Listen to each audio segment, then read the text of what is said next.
నమస్కారం, సుఖీభవ్కు స్వాగతం. ఈ రోజు సుఖీభవ్లో హెర్నియాను ఎలా సరిచేస్తారు, మెదడులో కణితుల్ని పసిగట్టండిలా, పొట్టలో ఒకవైపే నొప్పిగా ఉంటుందా, ఇంకా హెల్త్ టిప్స్.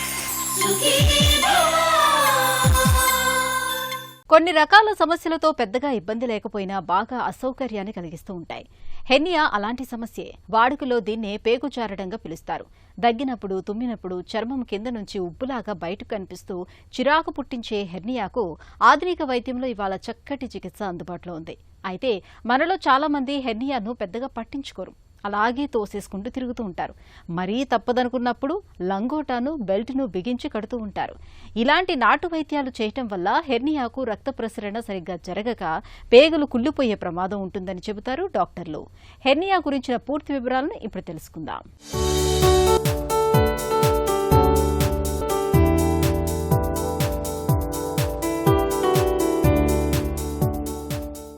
హెర్నియా, గిలక, ముడ్డ, ఉబ్బు పేరేదైనా సమస్య మాత్రం ఒకటే. లోపల ఉండాల్సిన పేగు చర్మం కిందుగా బయటకు తోసుకురావటం. శరీరంలో నిర్దిష్ట ప్రాంతంలో ఉండాల్సిన అవయవాలు వాటి పరిధిని అతిక్రమించి మరొక భాగంలోకి చొచ్చుకురావటాన్ని హెర్నియాగా పిలుస్తారు డాక్టర్లు. చర్మం బలహీనంగా ఉన్న భాగాల్లోనూ, కండరాలు బలహీనంగా ఉన్న భాగాల్లోనూ సాధారణంగా హెర్నియా వచ్చే అవకాశం ఎక్కువగా ఉంటుంది. హెర్నియా రావటానికి అధిక బరువు మొదలుకొని ఆపరేషన్ల వరకు చాలా కారణాలే కనిపిస్తాయి. హెర్నియా ఉన్నవారికి ఆ ప్రాంతంలోని అవయవం లేదా కణజాలం ఉబ్బినట్టు కనిపిస్తుంది. హెర్నియాలో చాలా రకాలే ఉన్నాయి. అయితే చాలా మందిలో ఇంగ్వైనల్ హెర్నియా అనేది ఎక్కువగా కనిపిస్తుంది. ఏ రకం హెర్నియా అయినా నిలబడినప్పుడు, దగ్గినప్పుడు కనిపిస్తూ, పడుకున్నప్పుడు, చేత్తో నెట్టుకున్నప్పుడు మామూలుగా అయిపోతూ ఉంటుంది. మొదట్లో నొప్పి లేకపోయినా చర్మం అడుగున పడిన రంధ్రం పరిమాణం పెరుగుతూ పోయే కొద్దీ నొప్పి, బాధ లాంటి లక్షణాల తీవ్రత పెరుగుతుంది. చాలామంది హెర్నియా అంటే ఏంటి అని అడుగుతూ ఉంటారు. సింపుల్ ఎగ్జాంపుల్ చెప్పాలంటే, మనం ఒక బెలూన్ బ్లో చేసినప్పుడు అది బ్లో అవుతా ఎక్కడైతే వీక్ పాయింట్ ఉందో అక్కడ బర్స్ట్ అవుతుంది. అట్లాగే మన పొట్ట లోపల ఒత్తిడి ఎప్పుడైతే ఎక్కువైపోతుందో ఒక లెవెల్కి రీచ్ అయిన తర్వాత వీక్ పాయింట్ ఎక్కడైతే ఉంటుందో పొట్టలో అక్కడ ఆ మజిల్ అన్నది గివ్ అవే చేయడం జరుగుతుంది. అక్కడి నుంచి లోపల ఉండాల్సిన పేగులైనా, మొమెంటం అయినా బయటికి రావడం జరుగుతుంది. దాన్నే మనం హెర్నియా అని పిలుస్తున్నాం.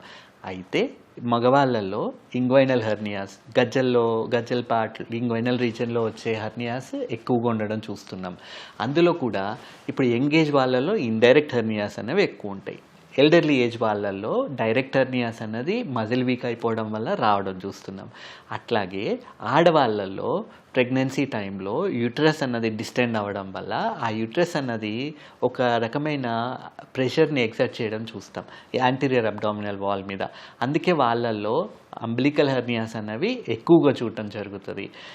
అండ్ ఈ పొట్ట లోపల ఒత్తిడి పెంచే పని ఎవరైతే చేస్తున్నారో, ఇప్పుడు మలబద్ధకం ఉంది, చాలా ఏళ్ళు తరబడి మలబద్ధకం ఉంది అన్నప్పుడు వాళ్ళు ముక్కి పొట్ట లోపల ప్రెషర్ అనేది పెరిగిపోయి వాళ్ళలో హెర్నియాలు ఎక్కువ రావడం చూస్తున్నాం. అట్లాగే స్మోకర్స్ ఉంటారు, క్రానిక్గా దగ్గుతానే ఉంటారు. వాళ్ళు దగ్గిన ప్రతిసారి ఇంట్రా అబ్డామినల్ ప్రెషర్ పెరిగిపోవడం, దానివల్ల హెర్నియాలు రావడం అన్నది చూస్తున్నాం. అండ్ ఇదే కాకుండా ఆడవాళ్ళల్లో ప్రెగ్నెన్సీ తర్వాత, ఈ ప్రెగ్నెన్సీలో కూడా వీళ్ళు కావాల్సినంత ప్రోటీన్ తీసుకొని ఆ మజిల్కి కావాల్సిన మాంసకృతులు తీసుకుంటున్నారు ప్రతిరోజు అంటే వీళ్ళలో ప్రాబ్లమ్స్ రావట్లేదు. ఎవరైతే కావాల్సినంత మాంసకృతులు తీసుకోవట్లేదో వాళ్ళల్లోనే ఈ మజిల్ వీక్నెస్ అన్నది ఎక్కువ అవ్వడం, మజిల్ వేస్టింగ్ అన్నది అవ్వడం చూస్తున్నాం. అండ్ వీళ్ళలో ఎక్కువగా మజిల్ వేస్టింగ్ అవుతుందన్నప్పుడు డైవారికేషన్ ఆఫ్ రెక్టై మజిల్ అంటాం. అంటే ఈ రెక్టై మజిల్ అన్నది రెండు పక్కల మిడ్ లైన్లో ఉండే ఒక లాంగిట్యూడినల్ మజిల్. ఆ మజిల్ అన్నది లోపల ఒత్తిడి ఎక్కువ అయ్యి ఆ మజిల్ని కాస్త దూరంగా జరిపేయడం చూస్తున్నాం. సో ఈ డైవారికేషన్ ఆఫ్ రెక్టై మజిల్ ఉన్నప్పుడు మళ్ళీ మొత్తం మజిల్ని రిపేర్ చేయాల్సిన అవసరం ఉంటుంది. హెర్నియా అనేది ఎక్కువగా బొడ్డు దగ్గర, పొత్తి కడుపు దిగువ భాగాల్లో కనిపిస్తూ ఉంటుంది.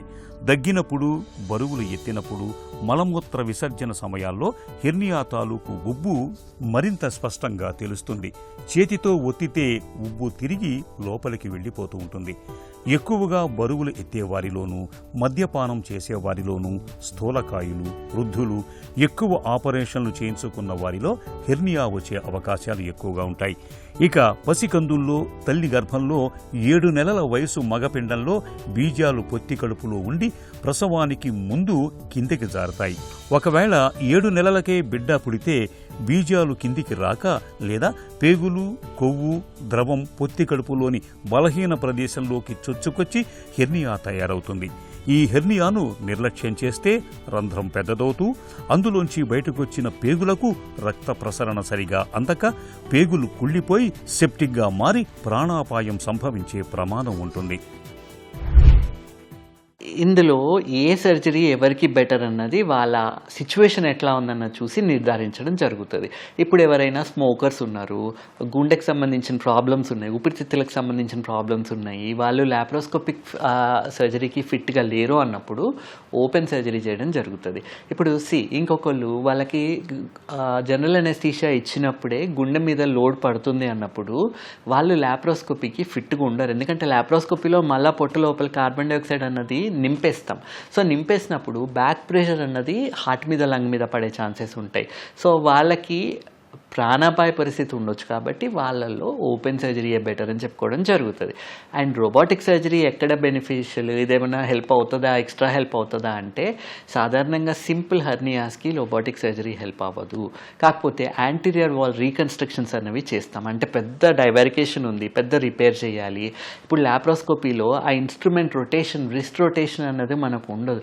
రోబోటిక్ సర్జరీ చేసినప్పుడు ఒక 7 degrees ఎక్స్ట్రా రిస్ట్ మ్యానిపులేషన్ అనేది మనకి దొరుకుతుంది. కాబట్టి ఈ పెద్ద పెద్ద డిఫెక్ట్స్ ఉన్నప్పుడు రోబోటిక్ సర్జరీ చేయడం వల్ల టైమ్ ఆఫ్ సర్జరీ అన్నది చాలా తగ్గిపోవడం చూస్తున్నారు. ఇప్పుడు 4 గంటలు లాప్రోస్కోపీలో అయ్యేది రోబోటిక్ సర్జరీలో 45 minutes to 1 hourలో అయిపోవచ్చు. అట్లాంటి వాళ్ళల్లో ఒకవేళ అది ఆఫర్ చేస్తుంది అడ్వాంటేజ్ అన్నప్పుడు రోబోటిక్ మనం సజెస్ట్ చేయడం జరుగుతుంది. హెర్నియాతో బాధపడుతున్నప్పుడు మనలో చాలామంది సరైన చికిత్స తీసుకోకుండా నిర్లక్ష్యం చేస్తూ ఉంటారు. తోసేస్తే లోపలికి వెళ్ళిపోతుంది కదా అని పెద్దగా పట్టించుకోరు. పైగా లంగోటీలు, బెల్టుల వంటి వాటితో బుడ్డను లోపలికి బిగించి కడుతూ ఉంటారు. నిజానికి ఇలాంటి ప్రయత్నాల మూలంగా చర్మం మరింతగా దెబ్బతినిపోయి వాపు, ఇన్ఫెక్షన్లు వచ్చే అవకాశాలు ఉంటాయి. హెర్నియాకు సర్జరీ ఒక్కటే అత్యుత్తమ పరిష్కారం. హెర్నియాకు ఒకప్పుడు పెద్దగా కొతపెట్టి శస్త్రచికిత్స చేసేవారు. ఇప్పుడు లాప్రోస్కోపీ విధానంలో మెష్ ప్లాస్టీ పద్ధతిలో సర్జరీని చేస్తున్నారు. లాప్రోస్కోపీ టెక్నిక్లో చర్మం ద్వారా హెర్నియా ఉన్న ప్రదేశాన్ని చేరుకొని మొదట తిత్తిని కత్తిరించి తొలగిస్తారు. తర్వాత అక్కడ కుట్లు వేయటంతో పాటు సాగిన చర్మపు పొరలన్నిటికీ విడివిడిగా కుట్లు వేస్తారు. తర్వాత మెష్ను లాప్రోస్కోపీ పరికరానికి చుట్టలా చుట్టి లోపలికి వెళ్ళాక మెష్ను పరుస్తారు. మెష్తో రంధ్రాన్ని మూసివేశాక కుట్లు వేయటం లేదా పిన్స్ కొట్టడం చేస్తారు. ఏ టైప్ ఆఫ్ హర్నియా, ఏ టైప్ ఆఫ్ మెష్ వేయాలి అని అడుగుతూ ఉంటారు. ఓపెన్ సర్జరీ చేసినప్పుడు మనం గత 50 ఏళ్ల నుంచి వాడుతున్న ప్రోలీన్ మెష్ అన్నదే వాడడం జరుగుతుంది. అయితే లాప్రోస్కోపీ చేసినప్పుడు ఏ టైప్ ఆఫ్ రిపేర్ చేస్తున్నాం అన్న దాన్ని బట్టి ఇప్పుడు అడ్వాన్స్డ్ మెషెస్ అనేవి చాలా వచ్చినాయి. ఇప్పుడు ఇంగ్వైనల్ రీజన్లో చేస్తున్న సర్జరీ ఉన్నాయి. ఇప్పుడు మనం అడ్వాన్స్డ్ 3D మెషెస్ అనేవి వాడుతున్నాం. ఆ మెష్ పెడితే అది ఆటోమేటికల్లీ అక్కడ వెళ్ళి ఎక్కడైతే కూర్చోవాలో అక్కడ కూర్చోవడం జరుగుతుంది, దాన్ని ఫిక్స్ చేయడం జరుగుతుంది. అట్లాగే పొట్ట లోపల అంబ్లికల్ హెర్నియా రిపేర్ చేస్తున్నామన్నప్పుడు డ్యూయల్ మెషెస్, కంపోజిట్ మెషెస్ ఉంటాయి. వీటిని యూజ్ చేయడం జరుగుతుంది. అంటే ఇవి పేగులతో కాంటాక్ట్లో ఉన్న అతుకులు పడకుండా డిజైన్ చేసిన స్పెషలైజ్డ్ మెషెస్. ఇది రోజు రోజు టెక్నాలజీ పెరుగుతున్న కొద్దీ మనకు దీంట్లో చాలా బెనిఫిషియల్ మెటీరియల్ అన్నది ఫామ్ అవడం, మనకు అందుబాటులోకి రావడం చూస్తున్నాం. ఇంతకుముందు మెష్ ఫిక్స్ చేయడానికి నాన్ అబ్జార్బుల్ ట్యాకర్స్ ఉండేవి. అంటే ట్యాకర్ అంటే ఒక చిన్న స్క్రూ లాంటిది. నాన్ అబ్జార్బుల్ అన్నప్పుడు అది అబ్జార్బ్ అవ్వదు, అది ఒక బాడీలో పార్ట్ లాగా ఉండిపోతుంది. సో వీటిని యూజ్ చేసి ఫిక్స్ చేయడం చేసేవాళ్ళం. ఇప్పుడు లేటెస్ట్గా అబ్జార్బుల్ ట్యాకర్స్ అనేవి వాడుతున్నాం. అంటే ఈ మెష్ అన్నది కరగదు, కానీ ఈ మెష్ని ఫిక్స్ చేయడానికి ఏదైతే ట్యాకర్స్ వాడతామో అవి 1 సంవత్సరం లోపల అవి కరిగిపోవడం చూస్తాం. సో ఇప్పుడు అంబ్లికల్ హెర్నియా ఉంది అంటే ఓన్లీ అక్కడ కాదు, పైనుండి కింది దాకా మొత్తం ఇంత నుండి ఇంతవరకు ఈ సైడ్ టు సైడ్ మొత్తం కూడా రీఇన్ఫోర్స్ చేయడం జరుగుతుంది. ఫ్యూచర్లో మళ్ళీ హెర్నియా రాకుండా కేర్ తీసుకొని చేయడం జరుగుతుంది. అయితే మెష్ ఎప్పుడైతే ఇన్ఫెక్ట్ అవుతుందో ఆ మెష్ని తీసేయడం తప్ప ఇంకొక మార్గం ఉండదు. మళ్ళీ అనెస్థీషియాకి తీసుకొని మళ్ళీ అడ్మిషన్ చేసి మళ్ళీ మెష్ తీయడం ఒకటే సొల్యూషన్. కాబట్టి మేము తీసుకునే జాగ్రత్తలు మేము తీసుకున్నా, పేషెంట్కి చెప్పి ఎక్స్ప్లెయిన్ చేసి ఎట్లా హైజీన్ మెయింటైన్ చేయాలి, పోస్ట్ ఆపరేటివ్ కేర్ ఎట్లా ఉండాలి ముందే ఎక్స్ప్లెయిన్ చేసి చెప్పడం జరుగుతుంది. సో హైజీన్ అన్నది మెయింటైన్ చేస్తే సాధారణంగా మెష్ ఇన్ఫెక్షన్స్ అన్నవి రావు. ఒకసారి సర్జరీ చేసినా హెర్నియా తిరిగి వస్తుందనే నమ్మకం మనలో చాలా మందిలో ఉంది. ఇందుకు ప్రధాన కారణం సర్జరీ టెక్నిక్ సరిగా పాటించకపోవటమే. ఇంగ్వైనల్ హెర్నియా సర్జరీలో మెష్ను సరిగా అమర్చకపోయినా, కుట్లు వేయటంలో నిర్లక్ష్యం ప్రదర్శించిన హెర్నియా తిరగబెట్టవచ్చు. సరైన ప్రదేశంలో సరైన పద్ధతిలో మెష్ను అమర్చకపోతే హెర్నియా తిరగబెడుతుంది. ఇక హెర్నియా ఆపరేషన్ తర్వాత జీవనశైలిలో తగిన జాగ్రత్తలు తీసుకున్నప్పుడు కూడా హెర్నియా మళ్లీ వచ్చే అవకాశం ఉంటుంది. హెర్నియా తిరిగి రాకుండా ఉండాలంటే బరువులెత్తేటప్పుడు జాగ్రత్తలు తీసుకోవాలి. మలబద్ధకం సమస్య లేకుండా చూసుకోవాలి. షుగర్ సమస్య ఉంటే నియంత్రణలో పెట్టుకోవాలి. అధిక బరువు ఉంటే తగ్గించుకోవాలి. దగ్గుకు కారణమయ్యే ధూమపానం లాంటి అలవాట్లను మానుకోవాలి. కాన్పు తర్వాత అలాగే సిజేరియన్ తర్వాత పొత్తికడుపు కండరాల్ని దృఢం చేసే వ్యాయామాలను చేయాలి. ఈ జాగ్రత్తలు హెర్నియాలను చాలా వరకు నివారిస్తాయి. కణితులనేవి మన శరీరంలో ఎక్కడ పురుడు పోసుకున్నా కంగారే. జీవకణాలు క్రమం తప్పి అస్తవ్యస్తంగా పెరిగిపోతూ పుట్టలో పోసినట్లుగా పెరుగుతూ ఉంటే, అది కూడా కీలకమైన మన మెదడులో ప్రాణం పోసుకుంటే ఇక ఆ భయానికి అంతే ఉండదు. మృత్యువు మన కళ్ల ముందే మెదులుతున్నట్లుగా ఉంటుంది. అయితే మన ప్రాణాల్ని ప్రమాదంలోకి నెట్టే మెదడులో కణితుల్ని కొన్ని అనుమానిత లక్షణాలు, నిర్ధారణ పరీక్షల సాయంతో ముందుగానే తెలుసుకోవచ్చని చెబుతారు డాక్టర్లు. మెదడులో కణితుల్ని ముందుగానే పసిగట్టే మార్గాల గురించి ఇప్పుడు తెలుసుకుందాం.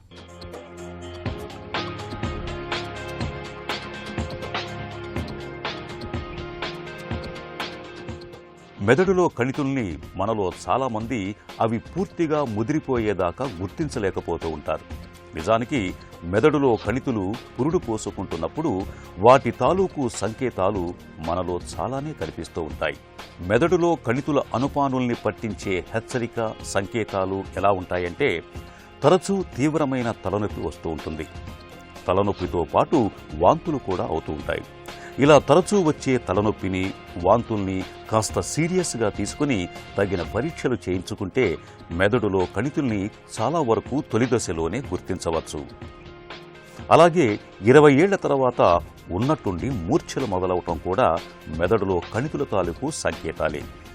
అలాగే మాట స్పష్టత లోపించటం, ఎప్పుడూ మగతగా ఉండటం, మింగటంలో ఇబ్బందిగా ఉండటం, చూపులో తేడాలు రావటం, ఈ లక్షణాలు కనిపిస్తున్నప్పుడు సకాలంలో డాక్టర్ని సంప్రదించి తగిన పరీక్షలు చేయించుకోవాలి. మెదడులో కణితుల్ని తొలి దశలోనే గుర్తించినప్పుడు ఆధునిక వైద్యం సాయంతో ఆ కణితుల్ని సమూలంగా నాశనం చేయొచ్చు. మైగ్రేన్ తాలూకు బాధలు ఎలా ఉంటాయో వాటిని అనుభవించిన వారికే తెలుస్తుంది. తలపై ఎవరో సుత్తితో బాదుతున్నట్లుగా, తలలోని నరాలు చిట్లు పోతున్నాయా అన్నంతగా వేధిస్తుంది. అచ్చంగా ఇలాంటి బాధలే మన పొట్టలోనూ అప్పుడప్పుడు కనిపిస్తూ ఉంటాయి. పొట్టలో ఒకవైపంతా ఒకటే నొప్పి బాధిస్తూ ఉంటుంది. పొట్టలో ఇలా ఒకవైపే తీవ్రమైన నొప్పితో వేధించే ఈ పరిస్థితిని డాక్టర్లు స్టమక్ మైగ్రేన్ అని పిలుస్తారు. పెద్దలతో పోలిస్తే పిల్లల్లో ఈ తరహా స్టమక్ మైగ్రేన్ బాధలు కాస్తంత ఎక్కువగా కనిపిస్తూ ఉంటాయి. పొట్టలో తీవ్రమైన నొప్పిని తెచ్చిపెట్టే స్టమక్ మైగ్రేన్ బాధలు, వాటిని నివారించుకునే మార్గాల గురించి ఇప్పుడు తెలుసుకుందాం. మైగ్రేన్తో బాధపడుతున్నప్పుడు తలలో ఒకవైపు నరాలు లాగేస్తున్నట్లుగా ఉంటుంది. తలంతా తీవ్రమైన నొప్పిగా ఉంటుంది. వాంతి అవుతున్నట్లుగా వికారంగా ఉంటుంది. సరిగ్గా ఇలాంటి లక్షణాలతోనే మన పొట్టలో కూడా కొన్ని బాధలు వేధిస్తుంటాయి. ఈ రకమైన బాధల్ని స్టమక్ మైగ్రేన్ అని పిలుస్తారు డాక్టర్లు. పొట్ట మధ్య భాగంలో తరచూ తీవ్రమైన నొప్పి బాధిస్తుంటుంది. ముఖ్యంగా బొడ్డు భాగంలో నొప్పి ఎక్కువగా ఉంటుంది. వాంతి అవుతున్నట్లుగా వికారంగా ఉంటుంది. ఆహారం సహించదు. ఉన్నట్టుండి పొట్టలో నొప్పి వచ్చేస్తుంటుంది. అంతే వేగంగా తగ్గిపోతుంటుంది. పెద్దలతో పోలిస్తే పిల్లల్లో ఈ రకం బాధలు ఎక్కువగా కనిపిస్తుంటాయి. శరీరంలో హిస్టమిన్, సెరటోనిన్ రసాయనాల్లో తీవ్రమైన మార్పులు కలుగుతున్నప్పుడు స్టమక్ మైగ్రేన్ బాధలు వచ్చే అవకాశం ఉంటుందని చెబుతారు డాక్టర్లు. మాంసాహారం, చాక్లెట్లను ఎక్కువగా తీసుకునే వారిలోనూ పొట్టలో బాధలు అధికంగా కనిపించే అవకాశం ఉంటుంది. స్టమక్ మైగ్రేన్ బాధలకు చాలా వరకు మైగ్రేన్ మందుల్ని డాక్టర్లు సిఫారసు చేస్తుంటారు. కొన్ని సందర్భాలలో యాంటీ డిప్రెసెంట్ మందుల్ని కూడా వాడాల్సి ఉంటుంది. ఇక పడని ఆహార పదార్థాలకు దూరంగా ఉండడం, ఒత్తిళ్లను తగ్గించుకోవడం, ఆరోగ్యకరమైన జీవనశైలిని అలవర్చుకోవడం ద్వారా పొట్టలో బాధల్ని చాలా వరకు నివారించుకోవచ్చు. షుగర్ జబ్బు కాలం గడుస్తున్న కొద్దీ చాపు కింద నీరులాగా కళ్ళు మొదలుకొని కాళ్ల వరకు అనేక సమస్యల్ని తెచ్చిపెడుతూ ఉంటుంది. షుగర్ జబ్బు మూలంగా మన ఒంట్లోని కీలక అవయవాలతో పాటు మన దంతాలకు కూడా అనేక చిక్కులు ఎదురవుతూ ఉంటాయి. రక్తంలో గ్లూకోజ్ శాతం ఎక్కువగా ఉండటం అనేది బ్యాక్టీరియా వంటి హానికారక సూక్ష్మజీవులకు బాగా అనుకూలంగా ఉంటుంది. దీంతో పిప్పిపళ్ళు మొదలుకొని చిగుళ్ల జబ్బు వరకు అనేక దంత సమస్యలు వచ్చిపడుతూ ఉంటాయి. మధుమేహంతో తలెత్తే దంత సమస్యలు ఎలా ఉంటాయో, వాటికి ఎలాంటి చికిత్స తీసుకోవాలో డాక్టర్ని అడిగి ఇప్పుడు తెలుసుకుందాం.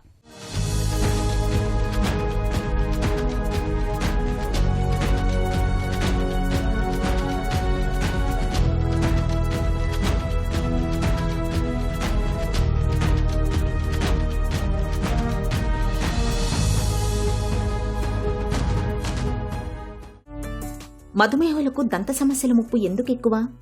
మధుమేహం లేదంటే షుగర్ జబ్బు మనము చూసినట్టయితే అలాంటి వాళ్ళలో దంత సమస్యలు ఎక్కువగా కనిపిస్తుంటాయి.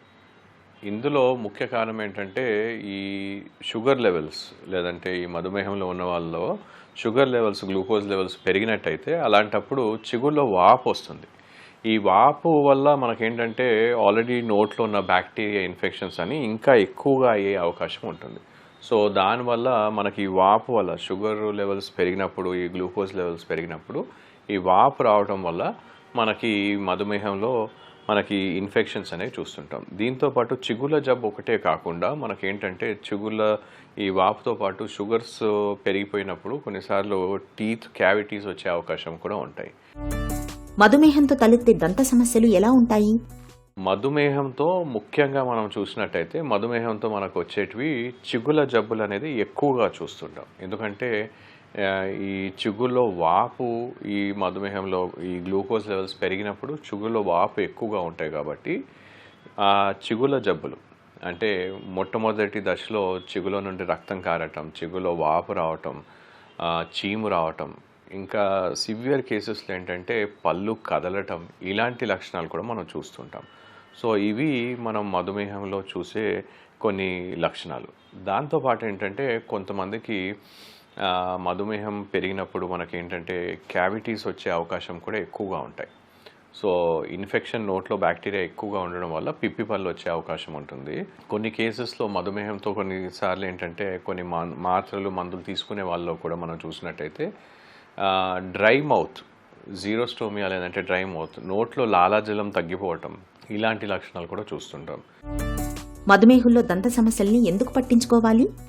నార్మల్గా మనం చూసినట్టయితే మనకి చిగుల్లో జబ్బు ఉందనుకోండి, సో ఇతరి వాళ్ళతో మనం పోల్చినట్టయితే మధుమేహంతో ఉన్న వాళ్ళతోని అలాగే మనం నార్మల్గా ఉన్న వాళ్ళతో మనం పోల్చినట్టయితే ఎలాంటి జబ్బులు ఉన్నా కానీ కూడా అవి బాగా సివియర్గా అయ్యే అవకాశం ఉంటుంది. సివియర్గా అంటే బాగా దాని తీవ్రత అనేది బాగా పెరిగిపోతుంది, స్పెషల్గా చిగుళ్ళ జబ్బులో.